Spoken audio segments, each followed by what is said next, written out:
तो सबसे पहले कैसा लग रहा है? अभी अभी जस्ट रिजल्ट आ रहा है, आप काफ़ी हैप्पी भी है, माला वगैरह भी डल चुकी है, सारा सिस्टम सेट हो चुका है। तो जैसे कॉल लगानी स्टार्ट करी तो क्या बोलते हो सबसे पहले, और वहाँ से क्या रिएक्शन आता है? जनरली देखा जाता है कि अदर्स एग्जाम में यूपीएससी को छोड़ दें तो डायरेक्टली क्वेश्चंस पूछे जाते हैं, पीवाईक्यू से कुछ क्वेश्चंस आ ही जाते हैं 5-7, लेकिन यूपीएससी में ऐसा नहीं होता है। तो फिर पीवाईक्यू क्यों इम्पोर्टेंट है? Hello everyone, welcome to student. तो फ्रेंड्स, अभी हमारे साथ हैं प्रद्युमन भाई, जिनका हमने यूपीएससी जब ये इंटरव्यू दे रहे थे उस टाइम पे भी इंटरव्यू किया था, क्योंकि ये मेरे कॉलेज फ्रेंड भी है। सो अभी इनका यूपीएससी में 941 रैंक के साथ सिलेक्शन हुआ है और ये इनका थर्ड अटैम्प्ट था और ये हिंदी मीडियम से प्रिपरेशन कर रहे थे। तो ये काफ़ी बड़ी बात हो जाती है हिंदी मीडियम वाले स्टूडेंट्स के लिए। यूपीएससी में वैसे ही सिलेक्शन कम देखे जाते हैं। तो सबसे पहले कैसा लग रहा है? अभी अभी जस्ट रिजल्ट आ रहा है, आप काफ़ी हैप्पी भी है, माला वगैरह भी डल चुकी है, सारा सिस्टम सेट हो चुका है। नहीं देखो, ये 2 दिन से चल रहा था लगभग रिजल्ट का, तो हाँ। कि 15 में आएगा 16 में, तो कल भी पूरे दिन ऐसा वेट ही रहा। और आज तो ये समझ लीजिए सुबह 9 बजे से ही ऐसे धड़कन पूरी तेज ही थी कि कब आए कब आए। हाँ। और जब एकदम लिस्ट में नाम देखा तो ये भी नहीं देख पाया क्या रैंक है, क्या रैंक है, बस मैं एकदम कॉल लगानी स्टार्ट कर दी अपने घर पे, भाई बहन को, अपने फ्रेंड्स को। तो एकदम बढ़िया अच्छा, लगा। जैसे कॉल लगानी स्टार्ट करी तो क्या बोलते हो सबसे पहले, और वहाँ से क्या रिएक्शन आता है? पहले तो मतलब सबका अपना अलग होता है। जैसे हाँ, पापा पे मैंने ये कॉल किया तो obviously, हाँ। घर पे सब वेट ही कर रहे थे कि कॉल आएगा तो शायद उसी उसमें आएगा। हाँ। तो मैं कॉल करके थोड़ा चुप रहा, मतलब तो पापा हंस दिए उधर से कि थोड़ा कुछ है सिस्टम। हाँ। तो फिर मैंने कहा कि हो गया रिजल्ट। तो फिर पूरा मतलब चहलका मच गया पूरे घर में कि भाई चलो बहुत बढ़िया है। पीछे मम्मी की आवाज़ आने लगी, भाइयों की आने लगी, बहन की आने लगी। तो मतलब एक बहुत ही एक भावुक माहौल था मतलब तब। ओके, सो प्रिपरेशन वगैरह कब से करना स्टार्ट किया था आपने? मैं देखिए ग्रेजुएशन तो अपना साथ ही हुआ है 2020 में। हाँ। तो उसके बाद से मैं कर रहा था प्रिपरेशन, और पहला अटैम्प्ट मैंने 21 में दिया था और ये मेरा थर्ड अटैम्प्ट था। और लास्ट टाइम मैं सीसेट में रहा था, तो ये मेरा पहला मीन्स था और पहला इंटरव्यू था। पहला मीन्स पहला इंटरव्यू। तो लास्ट टाइम सी सेट में आपने बताया, इस बार आपने सी सेट में काफ़ी इम्प्रूवमेंट कर दी थी, क्योंकि इस बार देखा गया था कि प्रीलिम्स का सी सेट ही काफ़ी टफ था। जी जी। नहीं, ये देखिए ऐसा है कि मेरा सी सेट में कुछ ये बहुत हार्ड बना रहे हैं धीरे धीरे। और जब मैं सेकंड अटेम्प्ट में हुआ था तो कंपैरेटिवली थोड़ा आसान था 23 वाले से, पर फिर भी इतना नहीं था कि अगर डायरेक्ट जाओ तो गलती हो सकती है। ओके, जैसा कि आपका मीडियम हिंदी है, ऑप्शनल क्या है आपका? ऑप्शनल हिंदी साहित्य। हिंदी साहित्य है। तो हिंदी साहित्य क्या सोच के लिया था आपने कि ज़्यादातर हिंदी मीडियम वाले स्टूडेंट्स हिंदी साहित्य ऑप्ट करते हैं, इसलिए हिंदी साहित्य लेना चाहिए? नहीं, ये भी था एक कि हिंदी साहित्य वालों का ही ज़्यादा हो रहा है सिलेक्शन, और दूसरा मुझे खुद से प्रिपरेशन करनी थी। तो मुझे कोई ऐसा सब्जेक्ट चूज़ करना था ऑप्शनल में जिसमें मैं खुद से प्रिपेयर कर सकूँ, बहुत ज़्यादा कंटेंट इधर उधर ना जाना पड़े। और हिंदी साहित्य एक ऐसा है कि एक बंधा हुआ कंटेंट है, जैसे आप एक जगह से ले लीजिए और वही पढ़ते रहिए, बस कहीं कोचिंग की ज़रूरत है नहीं। ओके, सो आपने कोचिंग ली है या फिर सेल्फ स्टडी से पूरा तैयारी किया आपने? नहीं, मेरा पूरा सेल्फ स्टडी से ही था। मेरा जीएस भी सेल्फ स्टडी और ऑप्शनल भी सब। जीएसबी। तो स्ट्रेटजी बताइए कि आपकी फर्स्ट अटैम्प्ट में क्या स्ट्रेटजी थी? क्या उसी चीज़ों को कैरी करते हुए आगे आपने प्रिपरेशन को मेंटेन किया कि उसी का रिवीजन करते हैं, सेम जैसे पहले पैटर्न फॉलो कर रहे थे अपनी स्टडी का, वही करना चाहिए, प्री मेंस की साथ में लेके चले थे, कैसे किया था? हेलो एवरीवन फ्रेंड्स, बहुत सारे स्टूडेंट्स के कमेंट आ रहे थे कि वो दिल्ली से घर बैठे कैसे स्टडी मटेरियल मंगवाएं, और ये आप देख पा रहे होंगे डिफरेंट कोचिंग इंस्टीट्यूट्स के टेस्ट सीरीज रखे हुए हैं। आप घर बैठे मंगवा सकते हैं स्टडी मटेरियल। जो आपको ये नंबर दिख रहा होगा, इस पर कॉल करें, आपको कोई भी टेंशन लेने की जरूरत नहीं है। चाहे आपको नोट्स चाहिए हो, बुक्स चाहिए हो, टेस्ट सीरीज चाहिए हो, करंट अफेयर्स चाहिए हो, या फिर जो भी आपको बुक्स या फिर स्टडी मटेरियल रिलेटेड चीज़ें चाहिए, आप कॉल करें इनसे और डिटेल में डिस्कस करके मंगवाएं। कोई भी टेंशन लेने की ज़रूरत नहीं है। जब तक आपके घर तक पार्सल नहीं पहुंच जाता है, हमारी रिस्पॉन्सिबिलिटी है। जय हिंद, थैंक यू। देखिए मेरा ऐसा है, जैसे पहले अटेम्प्ट में मेरा नहीं हुआ था प्रीलिम, तो मुझे रहता है कि अगर नहीं हो रहा है तो कुछ गड़बड़ है, मतलब तो हमें सुधार करना चाहिए। हाँ। तो पहले में मैंने सुधार ये किया था कि मैंने 3-4 रेफरेंस बुक नहीं पढ़ी थी, जैसे एंशिएंट इंडिया वाली हो गई, एंशिएंट हिस्ट्री, मिडिवल हिस्ट्री। तो मैंने सारी बुक्स जो मैं छोड़ी थी फर्स्ट अटैम्प्ट में, वो सेकेंड अटैम्प्ट मैंने सारी पढ़ी। तो तब मेरे 110 मार्क्स के आसपास जीएस में आए थे, लेकिन सीसेट में किसी कारणवश रह गया, वो वहाँ होपलेस हो गया थोड़ा उस वजह से। तो फिर मैंने परिवर्तन करा कि सीसेट बहुत अच्छे से करना है। तो मेरा है कि मैं निरंतर मतलब सुधार की दिशा में रहिए अगर आपका नहीं हो रहा है तो। ओके, सो प्री मेंस का दोनों साथ में किया आपने, या फिर प्रीलिम्स, जैसे प्रीलिम्स नहीं हुआ तो फिर प्रीलिम्स पे फोकस करना चाहिए, कुछ इस तरीके से?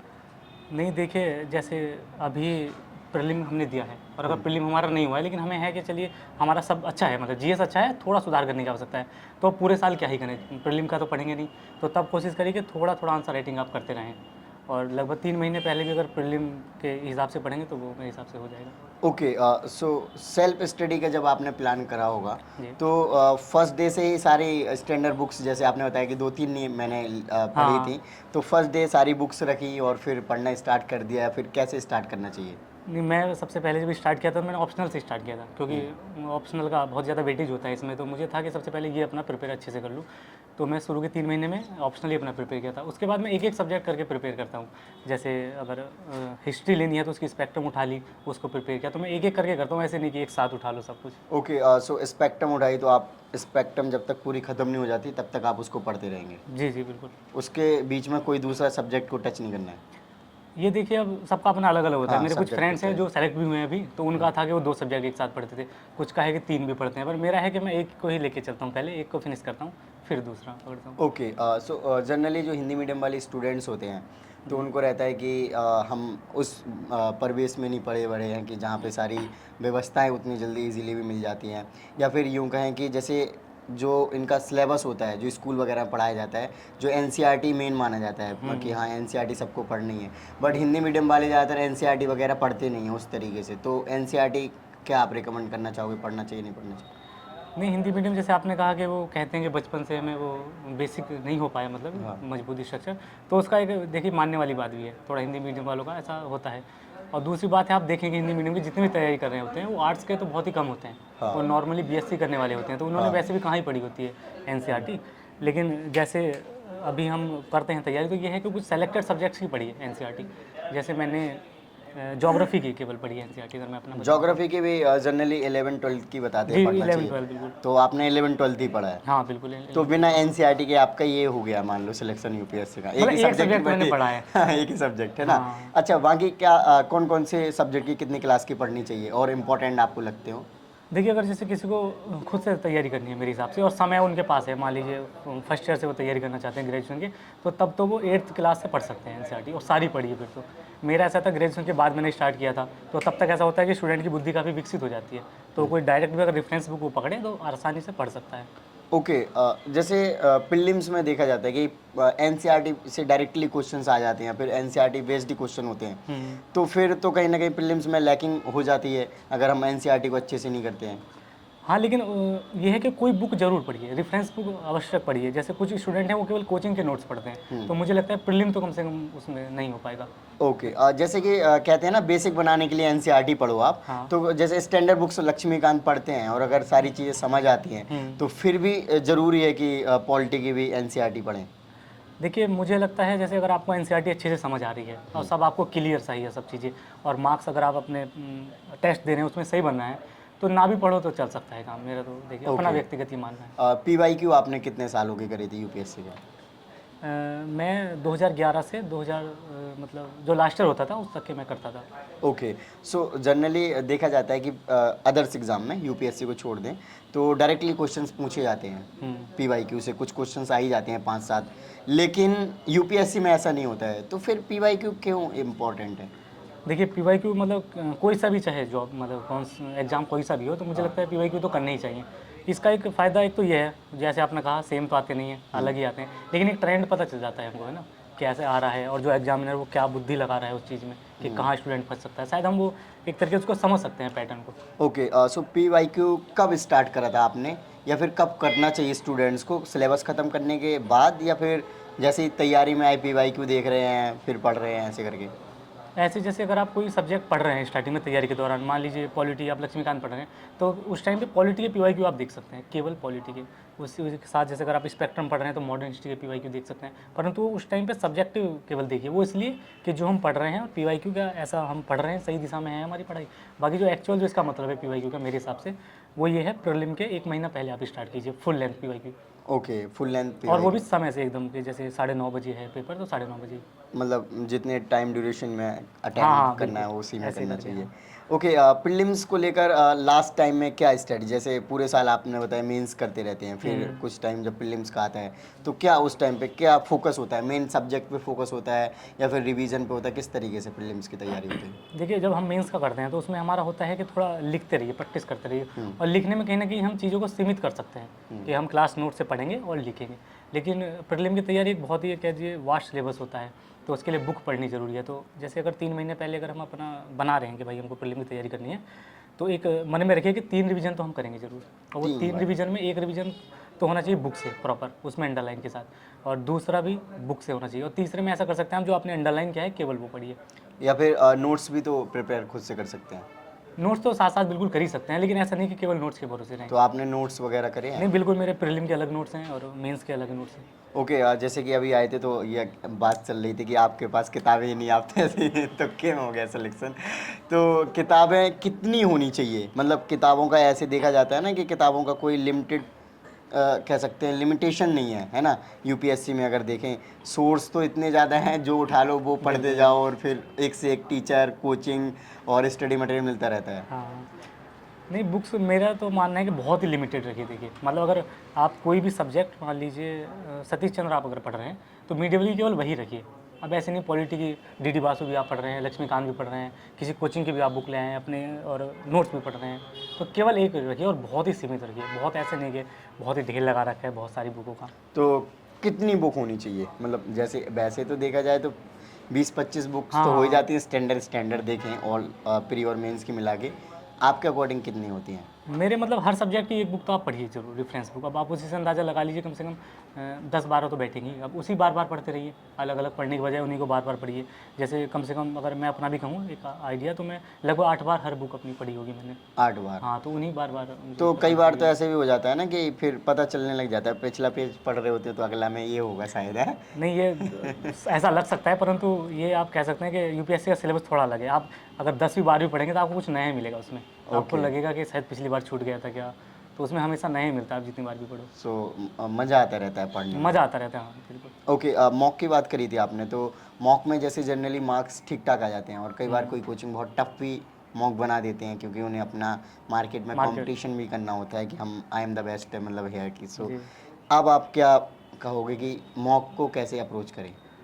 देखिए, मॉक ये आप बिल्कुल ठीक कह रहे हो कि कोई-कोई कोचिंग बहुत हार्ड बना देती है, अपनी एक सुपरमेसी दिखाने के लिए कि देखिए हमारा इतना हार्ड है, और वो कहीं न कहीं डिमोरलाइज़ ही करता है स्टूडेंट्स को। मेरा मानना है कि कोई बेहतर कोचिंग लीजिए, मतलब कोई एक बेहतर कोचिंग को पकड़िए मॉक टेस्ट के लिए, जिस पे आपको भरोसा हो, और उसमें ऐसा मत सोचिए कि कितने हमारे मार्क्स आ रहे हैं। मेरा मानना है अगर 50 प्लस आपके आ रहे हैं, एवरेज 50 प्लस आ रहे हैं, फिर ऊपर चाहे 100 जाएँ, 110 जाएँ, लेकिन अगर 50 प्लस हैं, 60 आ रहे हैं, तो आप उसमें रहिए कि हाँ, हो सकता है हमारा। तो प्रीलिम्स में कितने क्वेश्चन अटेम्प्ट करके आते थे आप? कोई मैं तो पहले से सोच के जाते थे, या फिर जब गए हैं नहीं, प्रीलिम का जो थोड़ा, आते जा रहे हैं? प्रीलिम का मेरा स्ट्रैटेजी थोड़ा होता थी, मैं 100 करता था। 100 में 100 मानने, हाँ, है ना? तो इसमें आते तो आई थिंक 20 ही 30 होंगे। हाँ, फिर मैक्सिमम बाकी तुक्के, और तुक्के कह सकते हो एलिमिनेशन वगैरह से।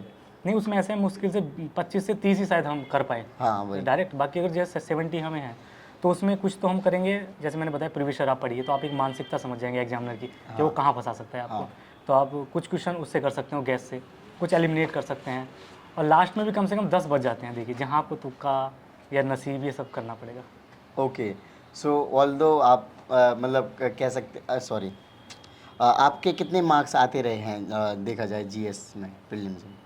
प्रीलिम में देखिए, जब अब तो मेरा थर्ड अटैम्प्ट था, तो अब तो काफ़ी सही आने लगे थे, परंतु अगर मैं फर्स्ट टाइम से अगर बात करूँ, तो मेरे देखिए 50 भी आए हैं, 52 भी आए हैं। मतलब मतलब काफ़ी कम वो हाँ, मतलब रहता कम है। से भी शुरुआत हुई, और नेगेटिव मार्किंग में भी काफ़ी और मार्क्स चले मतलब गए आपके। 120 तक भी आए हैं जैसे लास्ट टाइम। हाँ। तो इसलिए मैं कह रहा हूँ कि इस पे ज़्यादा वो मत करिए कि 120 आ रहे हैं तो होगा ही, और 50 या 55 आ रहे हैं तो नहीं होगा। एक एवरेज बना के रखिए कि 70 एवरेज रहे आपका एक। ओके, अब हम मेंस के बारे में बात करते हैं। मेंस में जैसे आपने आंसर राइटिंग के बारे में बताया, तो आंसर राइटिंग में क्या इंपॉर्टेंट चीज़ें रखते हैं सो दैट कि मार्क्स अच्छे मिलें? आंसर राइटिंग जैसे अगर प्रीलिम में कहूँ, तो प्रीलिम एक बार को बिना नोट्स के भी हो सकता है, केवल बुक्स पढ़ के, पर मुझे लगता है आंसर राइटिंग बिना नोट्स के नहीं हो सकती है, क्योंकि उसमें हमें कुछ चीज़ें सीमित करनी पड़ती है। जैसे कि प्रीलिम में हमको गैस करना है कि भाई जो भूकंप आता है उससे क्या नुकसान होता है, क्या प्रभाव हो सकता है, तो हम गैस कर सकते हैं। लेकिन अगर ये आंसर राइटिंग में आ जाए कि इसके प्रभाव लिखे, तो वो हमें याद होने चाहिए 5-6 पॉइंट। राइट, जैसे मेंस होता है, मेंस में लगातार आपके पेपर होते हैं। मैंने भी आपका उस टाइम पे भी इंटरव्यू किया था, तो आप काफ़ी कूल रहते थे, और आके इंटरव्यू भी दे दिया ऐसे। बाकी कैंडिडेट आ रहे जल्दी में पढ़ना है, रिवीजन हाँ, करना हाँ, है, हाँ। तो कैसे मैनेजमेंट करते थे, टाइम मैनेजमेंट और स्ट्रेस मैनेजमेंट? ये मेरा थोड़ा पहले ही है। जैसे कि जब एग्ज़ाम होता है, तो उस समय पे हम नहीं पढ़ सकते, मतलब जितनी भी तैयारी होती है वो एग्ज़ाम से एक दिन पहले तक हो जाती है। तो इसलिए जिस दिन एग्ज़ाम होता था, तो मेरा थोड़ा रहता है, कूल का हो या कुछ भी हो, इतनी बहुत ज़्यादा टेंशन नहीं, और ये खुशी भी होती है कि एग्ज़ाम दे के आ रहे हैं, तो ये मेरा था। ओके, मेंस के बारे में कुछ और आप बताना चाहें, टिप्स या फिर आपकी स्ट्रेटजी ऑल ओवर? मेंस के बारे में तो मेरी स्ट्रेटजी यही कि अपने नोट्स ज़रूर बना के रखिए। जैसे कुछ स्टूडेंट्स ऐसे ना प्रीलिम हो जाते हैं, उसके नोट्स नहीं होते। मेरे बहुत से दोस्त थे जिनके साथ ऐसा था, तो वो इन 3 महीने में मतलब नोट्स नहीं बना पाए, और वो इसी असमंजस में रहते हैं कि हम नोट्स बनाएं या डायरेक्ट आंसर राइटिंग करें। तो ऐसी असमंजस से बचने के लिए मेरा मानना है, पहले से एक नोट्स अपने प्रिपेयर रखिए। ओके, जो हिंदी साहित्य ऑप्शनल है वो आपने कैसे कवर किया? जैसे कि देखा जाता है कि दृष्टि के नोट्स आते हैं और 14 या 15 किताबें आती हैं, उनको पढ़ लो तो हो जाता है ऑप्शनल। देखिए, ऑप्शनल में अगर हिंदी साहित्य में बात करूँ तो दृष्टि के जो नोट्स हैं वो एकदम परफेक्ट हैं। अगर उसको कोई एक साथ मंगा के उसे ही पढ़े बार-बार, तो वो मुझे लगता है बेहतर है, केवल उससे बाहर जाने की आवश्यकता नहीं है। और फिर जब मैं तैयारी कर रहा था तो उस दौरान आपकी भी एक वीडियो आई थी, books of. Student book shop करके, हाँ। तो मैंने वहीं से वो ऑर्डर किया था पार्सल, हिंदी साहित्य का पूरा सिलेबस, तो वहीं से मैंने पढ़ा है। ओके, वो 13+4 है, मतलब 14+3 है, ऐसे कुछ हाँ, आते हैं ना? 14+3 बुक का हाँ, एक सेट था पूरा, हाँ, मतलब हाँ। उसी में मुझे ऐसा था कि बाहर जाने की अभी ज़रूरत नहीं पड़ी है। तो आपने जो और बुक्स आती हैं उनको प्रेफर किया था क्या? जो स्टैंडर्ड बुक्स आती है उसमें, जैसे कि गोदान की आ गई, नाटक की आ नहीं, गई, नहीं, बिल्कुल। उपन्यास की आ हाँ, गई। हाँ, हाँ, ये मैंने किया है और ये करना भी चाहिए। जैसे कहानियाँ जितनी भी हैं तो उनको पढ़ना चाहिए। उपन्यास या नाटक जितने भी लगे हुए हैं, वो पढ़ना चाहिए। बस वही मैंने अलग से लिया है, बाकी उससे हो गया था जो नोट्स राइट। मंगाए थे। तो आपने इंटरव्यू दिया, तो अभी जैसे मार्क्स तो खैर नहीं आए, हाँ। तो आपको क्या लगता है कि इंटरव्यू में मार्क्स कम तो नहीं रह गए, या फिर आपके मेंस में कम रह गए? क्या लग रही है, आपकी एक्सपेक्टेशन कैसे हैं? मेरी एक्सपेक्टेशन, हाँ, अगर मैं गेस करूँ तो मैं भी इंटरव्यू में थोड़े कम हूँ, क्योंकि मेंस में मैं अपनी साइड से तो मुझे लगता था मैं बेहतर कर रहा हूँ, तो शायद इंटरव्यू में ही कुछ रहा होगा थोड़ा कम। ओके, सो कितने घंटे आपने पूरी प्रिपरेशन में डेली पढ़ा है, या फिर कई कई दिन ऐसे गए कि कुछ भी नहीं पढ़ा है, ऐसे करके? नहीं, देखिए, ऐसा तो कोई भी स्टूडेंट उसके जीवन में आता ही है ऐसा कि मतलब कंटिन्यू तो कोई नहीं पढ़ पाता। तो मेरा भी आप ऐसे ही कह लीजिए, कभी-कभी बीच में आता था कि 2 दिन नहीं पढ़े हैं, 3 दिन नहीं पढ़े हैं। पर ऐसा मन में रखिए एवरेज के 6 से 7 घंटे तो आप एवरेज पढ़ ही सकें वीक में। और अगर 1-2 दिन खराब हो भी जाता है किसी वजह से, तो उसका ज़्यादा लोड ना ही लें, अगले दिन थोड़ा ज़्यादा पढ़ लें। और लेकिन ये मान के रखिए कि सभी के साथ होता है 1-2 दिन। ओके, सो फाइनली लास्ट में, जैसे कि कोचिंग लेनी चाहिए नहीं लेनी चाहिए, आपका बिना कोचिंग में के लिए सिलेक्शन हो गया, और जनरली फर्स्ट सेकंड अटेम्प्ट में एक दो मतलब कुछ ही कैंडिडेट होते हैं जिनकी अच्छी किस्मत होती है, उनका सिलेक्शन होता है। जनरली 2-3 अटेम्प्ट तो लग ही जाते हैं यूपीएससी में। देखिए, कोचिंग करने का जहाँ तक मेरा मामला है, इसमें मतलब मैं बहुत ज़्यादा तो इसमें कुछ राय नहीं दे सकता। अपनी व्यक्तिगत थोड़ी मैं राय ये दे सकता हूँ कि अगर आपको मन में है कि आप कर सकते हैं, अगर आपको लग रहा है कि हम कर सकते हैं, हमारे पास गाइडेंस है, हमारे या कोई जानने में कोई ऐसा है जो हमें अच्छे से गाइड कर सकता है, तो ना भी लो तो काम चल सकता है। लेकिन अगर आप अफोर्डेबल हैं, अफोर्ड कर सकते हैं और रह सकते हैं वहाँ पर, तो ले भी रहे हैं, तो ऐसा नहीं कि इसमें कुछ गलत भी है। राइट, अभी आपने गाइडेंस या फिर मेंटरशिप को लेकर ऐसे बात करी है, तो गाइडेंस कैसे, मतलब गाइडेंस क्या लेनी होती है? गाइडेंस आपने किससे ली, किस तरीके से वो हेल्प करी? अब जैसे ऑल दो इंटरव्यूज़ भी हेल्प करते ही हैं कि हाँ कैसे किया था सामने वाले ने, हम कैसे करें, तो कैसे रहता है ऐसे? ये गाइडेंस कैसा है, कुछ तो है कि बिल्कुल अगर कोई पर्सनली दे तो ही हो सकती है। कुछ आप देखते हैं बहुत सारे इंटरव्यू भी पड़े रहते हैं, आप कुछ वहाँ से भी ले सकते हैं, कुछ पर्सनली भी ले सकते हैं, पर वही है जो आपको बेहतर लगे वहीं से। जैसे मेरे 1-2 जानने वाले थे जो प्रिपरेशन करते थे साथ में, या कुछ यूट्यूब पे टॉपर्स की वीडियो देख के वहीं से कर लेता था। चलो, okay, thank you so much, है ना?